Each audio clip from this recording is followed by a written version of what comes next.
Hello, everyone, and welcome back to the next part of orientation. This is technically the last part of orientation, but there are some other orientation type videos in regards to the extra credit and just going over some more of the technical aspects of the course. But as far as the module orientation and the module homeroom, they are going to be completed after this video. We are in the workbook section, number 8 under module 3 orientation. So you'll see here, all of this is what is on the PDF attached below. So you don't have to print it out. You can write in full sentences or you can write the question and answer, but that is what is there. All of this. And then at the bottom here, there is the orientation anchor, which I recommend listening to prior to filling out all of the questions in the workbook section. So we're going to go ahead and listen to this audio now.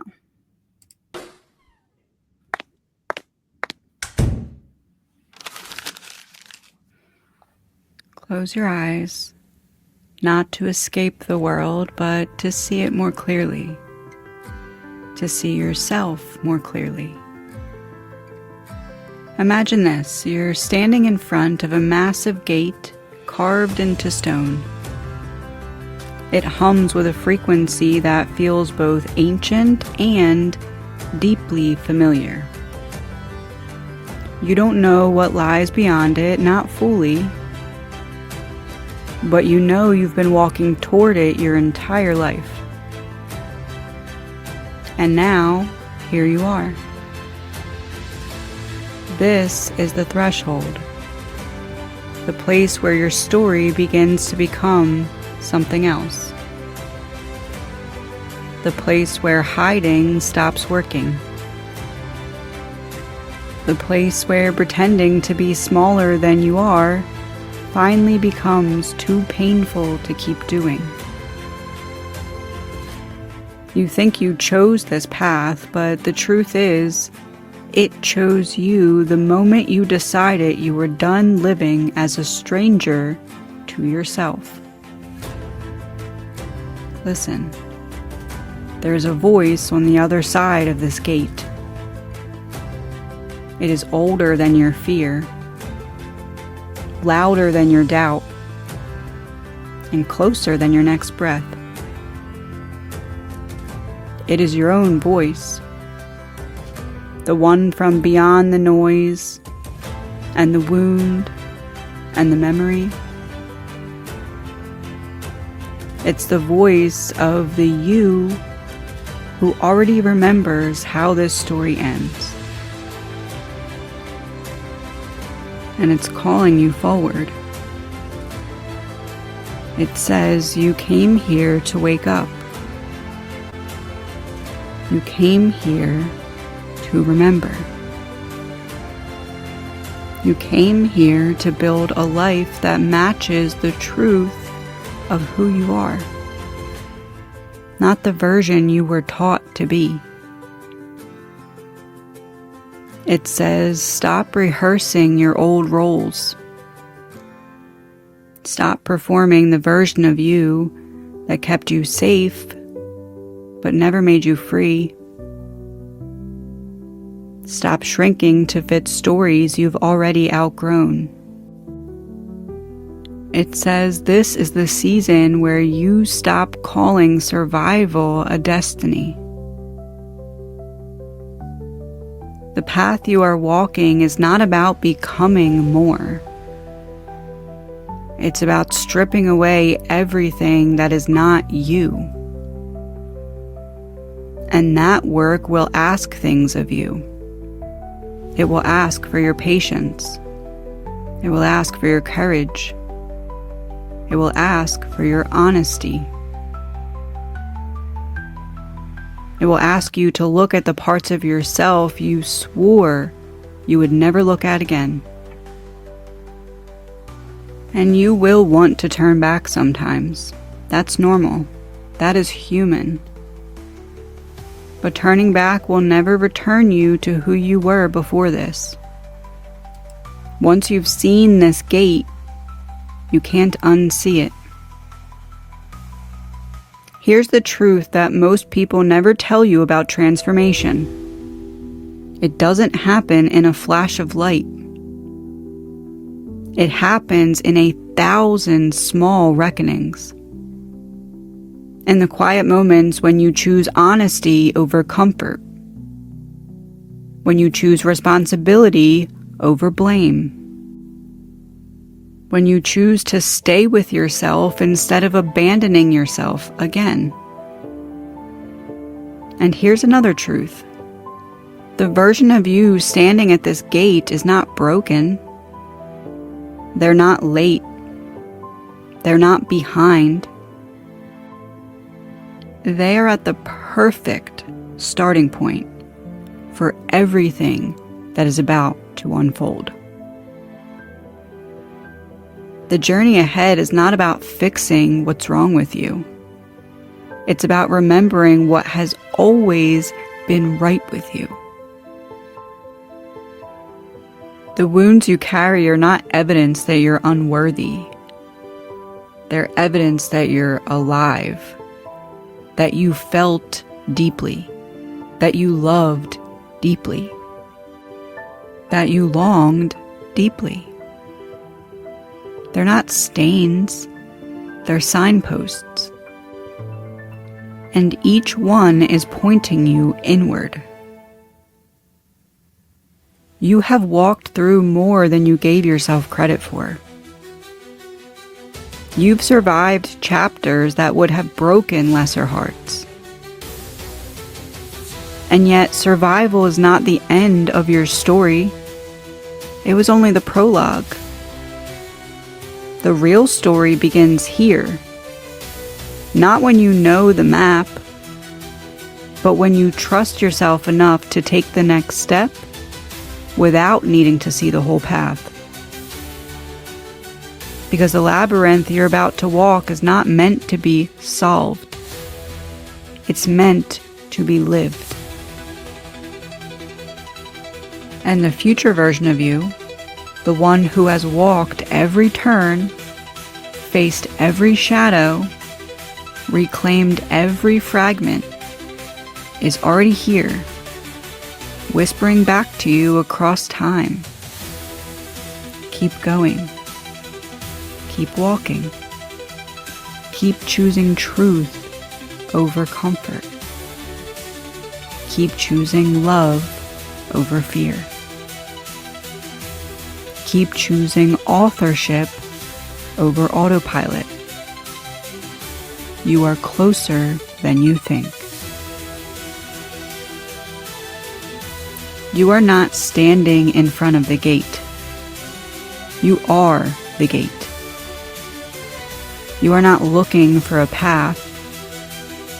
You are the path. You are not waiting to become. You are becoming.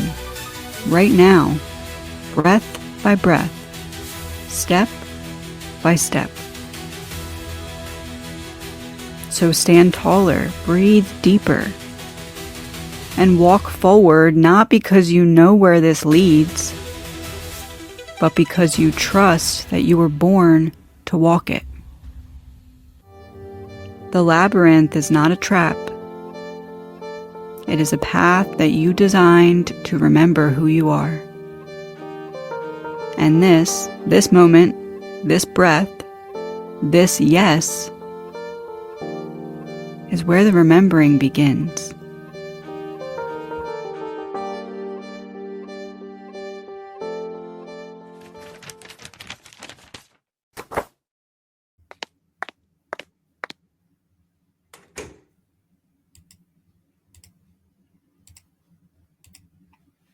Okay, so now we're going to go down here to the workbook section PDF, which again is just all of this stuff up here typed out into a PDF.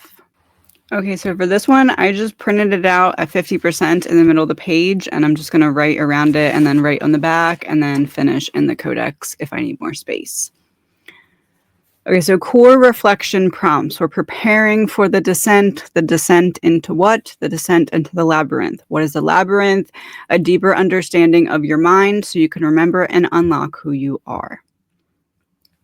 These questions are designed to soften the surface and bring deeper and bring the deeper story closer. Do not rush your answers. Let them rise from the part of you that has been waiting for this moment. So we're not chasing answers here. If you don't have an answer for something right now, or whenever you're choosing to sit down and do this, sit with it. Wait, it will come to you. Don't force an answer. Sometimes we need to bring the question into our awareness and have our higher self kind of guide us towards a more intricate or more complex answer in a simplified way. So if you don't have an answer right away, that's fine. Sit with it. What brought me here? Not just the circumstances, but the deeper pool beneath them.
What brought me here is a deep desire to show that God never left us. He was only testing and studying his own creation, knowing that the light would not be able to be truly extinguished.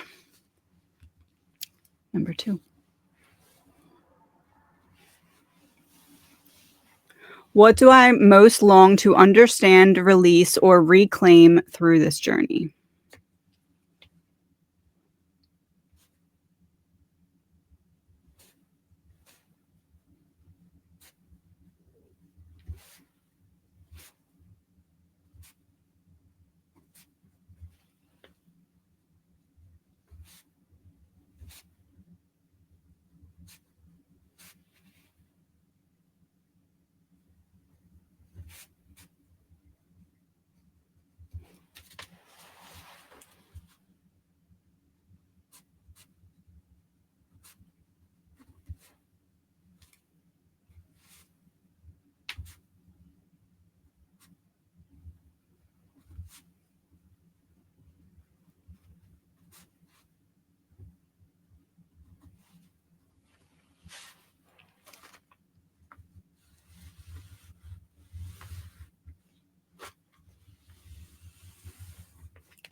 I long to understand the best way to teach the freedom that I believe understanding the blueprint unlocks for all.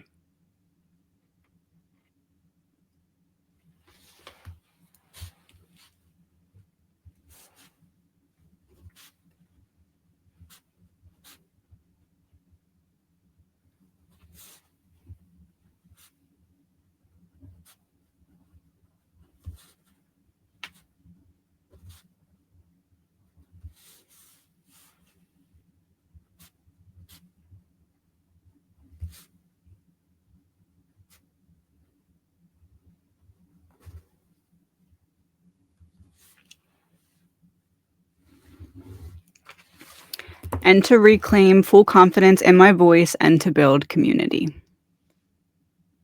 Number 3. What part of me is tired of hiding, and what would it mean to be seen?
All right, I'm tired of hiding that I was given something of value to teach, and that just because I'm human and have made mistakes in the past doesn't mean I'm not worthy of this.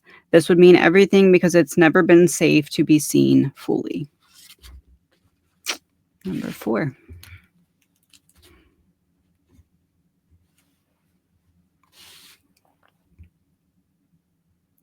What am I most afraid will change if I fully step into this work, and what might be possible if I do?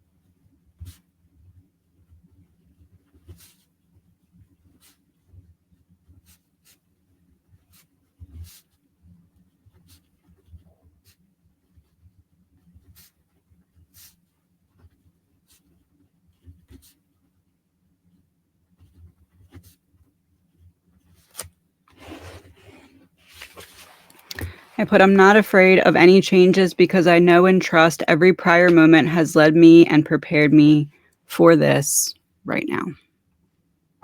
1 second.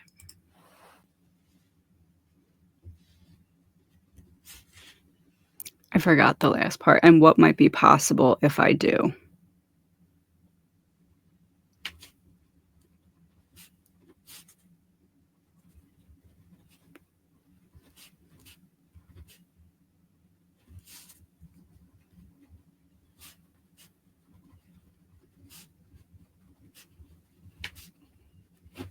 I put, and what is possible is 2 dreams that I have coming true. I am not ready to share those yet.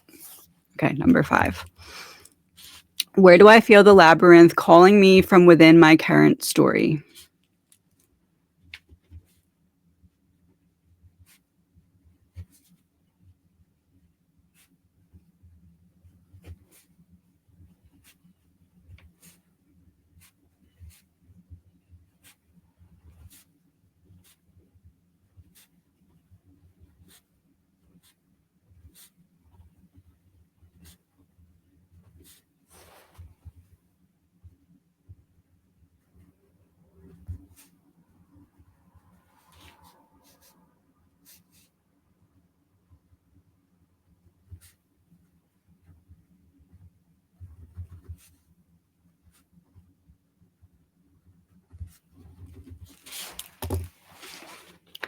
I put, I feel the labyrinth calling me to come out of my shell and show my personality more balanced with business.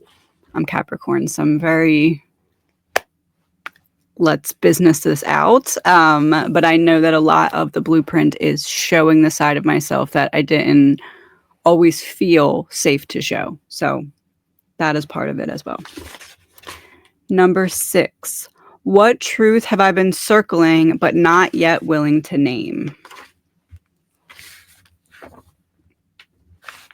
Remember, always write the date on both sides of the page.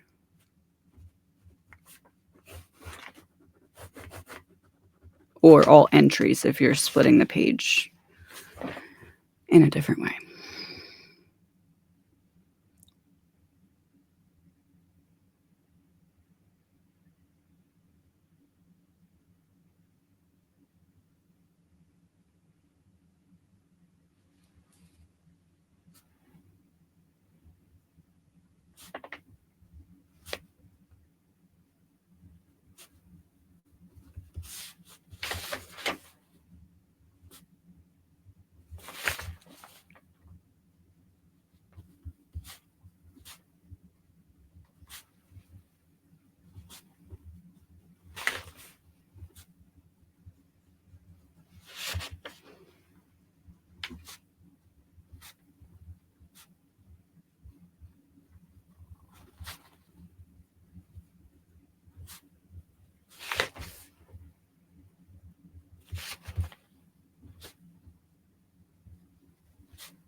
I have been circling but not willing to name my fear of success that was previously masked as fear of failure and perfectionism. So if things go well, there's no more room to make excuses to not continue to try and expand and try and grow and try and evolve. So it's like signing up to be seen when your entire life you've been dedicating to hiding. So that would be definitely, it's not fear of failure, it's fear of what happens if things go right.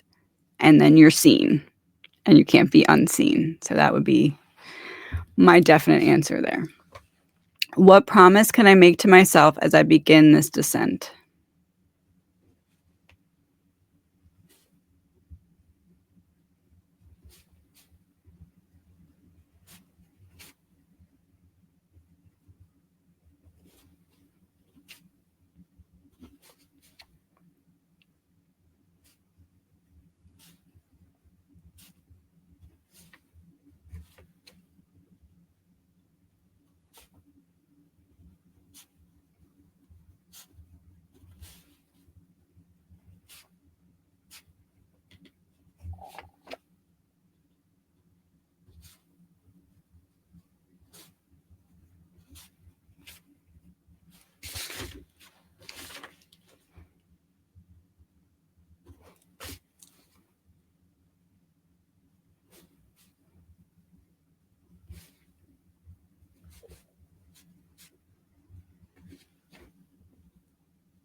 I wrote, the promise I make to myself is that I've been keeping the promise previously made despite every reason not to. So why would I stop now? No new promise is needed. That is such an Ashley answer. I'm just realizing that as I'm reading it out loud.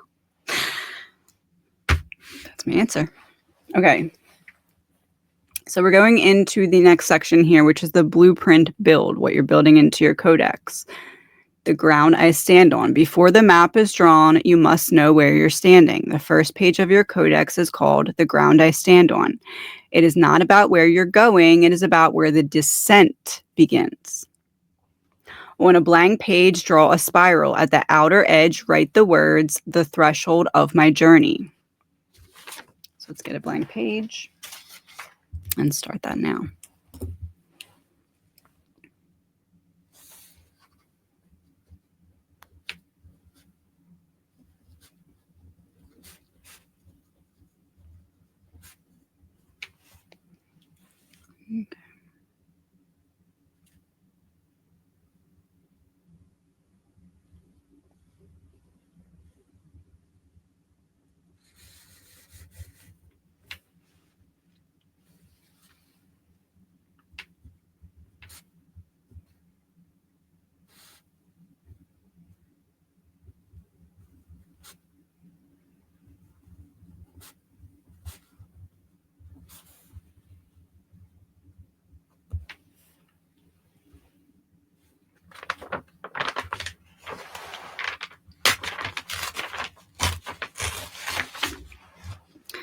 Okay, so around the spiral, write phrases, symbols, or fragments that describe your current landscape.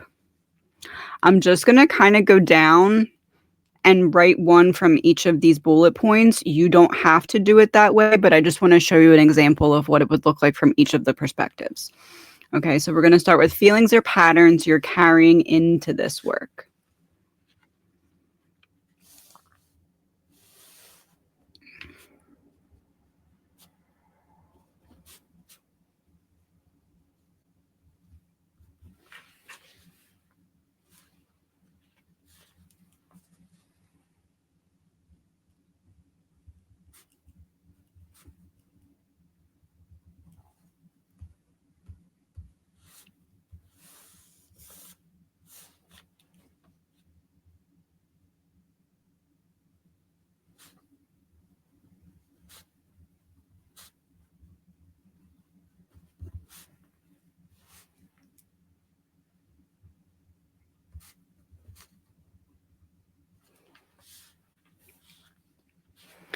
Okay, so feelings and patterns, I put hypervigilance, calmness and clarity, and desire to learn.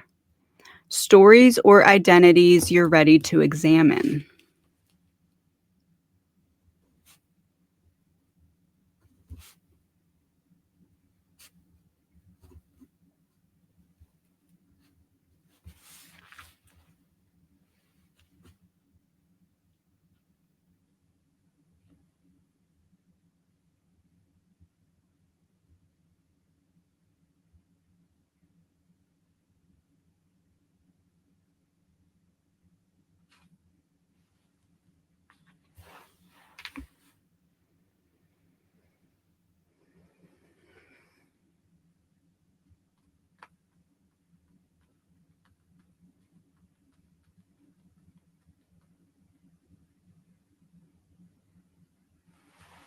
Let me think. Hold on. I need to think about this one for a second.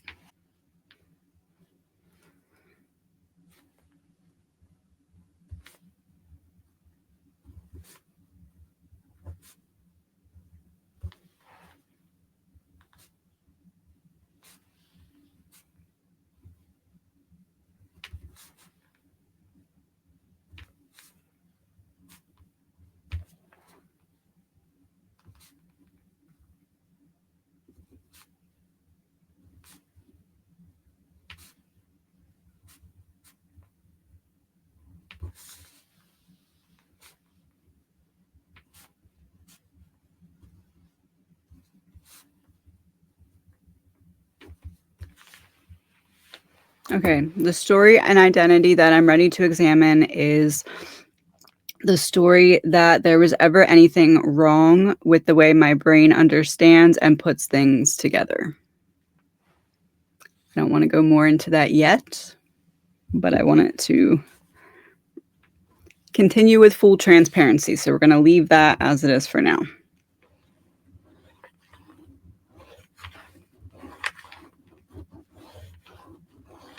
Okay. Number 3. Questions that keep echoing in you.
I put my questions are, when did I truly begin using my gifts, and how was I first made aware that I wasn't just crazy like I'd been told?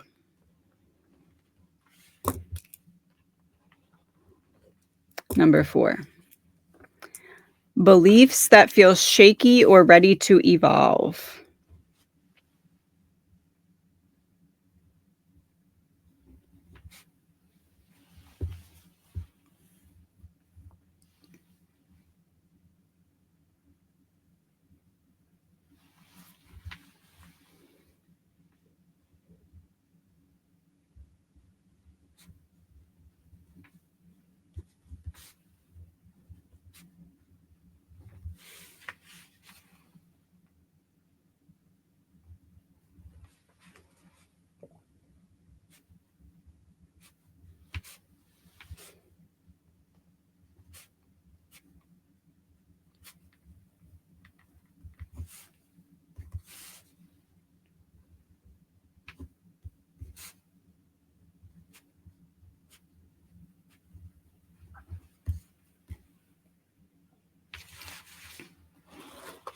I put motivational speaking because that's something that I have always wanted to get into. It's something that I plan to develop more thoroughly for myself throughout this course, through doing it with you. It's my intention of what to unlock, I guess you could say, or unlock further. And then confidence in my articulation without overthinking.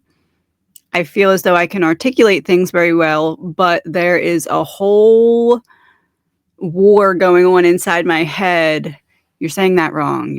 That's not going to make sense. You're going to sound silly. And that, I've come to realize, is really just all voices from people of my past, but it's my responsibility to get rid of those voices because I don't want them.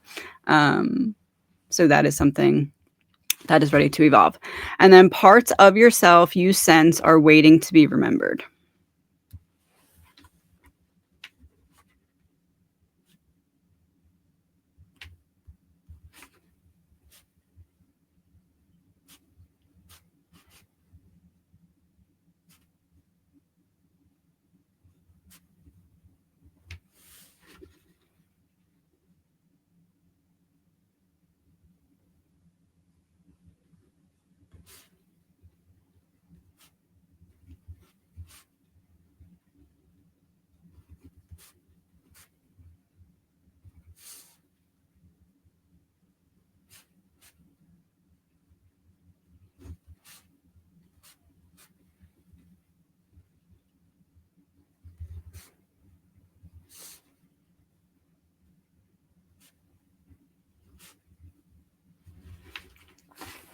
I put waiting to remember leadership through ability to bring people together in a positive and powerful way. Okay, so again, don't overthink your answers. Let them flow. If there's anything that you want to go back to, like I may go back at the end of all of orientation and add more to some of these, write more about some of these, add it to the codex, okay? So you can go back and add more. You can look at things. You can draw little images, draw little pictures, whatever you want to do. Don't think that what you do the first swipe through is it. If you're called to go back to something, it's for a reason. Even if you're called to just go back and reread it, you don't have to actually write more or do more. So we're going to go down to, this is the closing mantra. You can write this out. I do encourage you, when there's a mantra, to write it in your own handwriting. Your brain remembers it in a different way. I'm not going to do that because I've been grabbing my pen too hard, as you can see. But the mantra is, I have answered the call. And think about how powerful that is. The phone was ringing. Your soul was like, hey, you didn't have to answer, because when that phone was ringing, the ringtone was like, hey, this is going to be trying. This is going to be difficult. This is going to be uncomfortable. Do you want to answer the phone anyway? And you were like, yeah, what's up? So you answered the call. That's powerful. I walk willingly into the depths of myself. What's that? That's the labyrinth. The labyrinth is a deeper understanding of your own mind that helps show you who you are in a way that you can appreciate. I am not searching for the light yet. I am seeking the truth. Important. It's not all love and light. In order to get there, we need to recognize that in the darkness, you were still the light, even if it was so dark that that was the only light you could see. It's important to unpack that darkness and not just expect everything to be love and light. You stayed love in a dark situation. We must also acknowledge the darkness that helped remind you that you are the light. So that's why this mantra is put together in the way it is. Use that for the next couple days. Write it down, put it in your wallet, put it in the background of your phone, whatever you feel called to do. But that's important. And you should acknowledge the importance of the step that you took. So we're going to go into the next part, and I will see you soon.